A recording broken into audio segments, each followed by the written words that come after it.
A pathologist usually becomes involved once someone's already died, so the tragedy has already happened.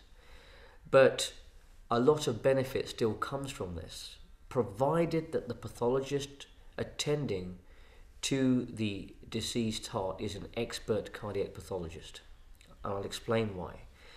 Although there are several conditions that cause sudden death in young individuals, these conditions are relatively rare and not all pathologists have come across them on a regular basis. If one takes the example of someone who trains on a regular basis, at rest our cardiac output is about 5 litres per minute.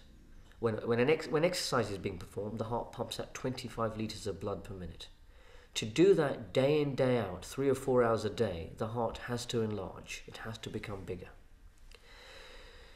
When such an individual dies, the enlarged and thickened heart clamps down and shrinks right down. To an inexperienced pathologist, they look at the heart with the naked eye, it looks very thickened, and they may erroneously diagnose hypertrophic cardiomyopathy without looking at the heart under the microscope. Because remember, the coroner's mandate, the coroner's pathologist, they've only got one job, that is to rule out foul play. Was this person murdered?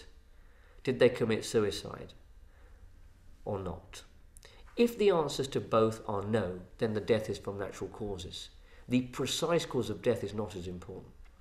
But it's very important in this case because if the pathologist looks under the microscope and finds that there is no evidence of hypertrophic cardiomyopathy, and they're an expert, they will say, no cause identified, this is a SADS death. So if we're looking for SADS death, most conditions that cause SADS deaths are the ion channel diseases.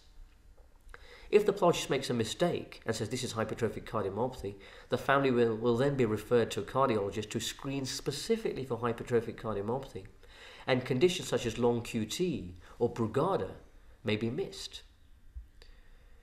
So it's very, very important that we have the right pathologist. And of course, when we have the right pathologist, the pathologist is pivotal in getting us to where we are with other family members. With an erroneous pathological diagnosis, there could be serious issues when we evaluate further family members.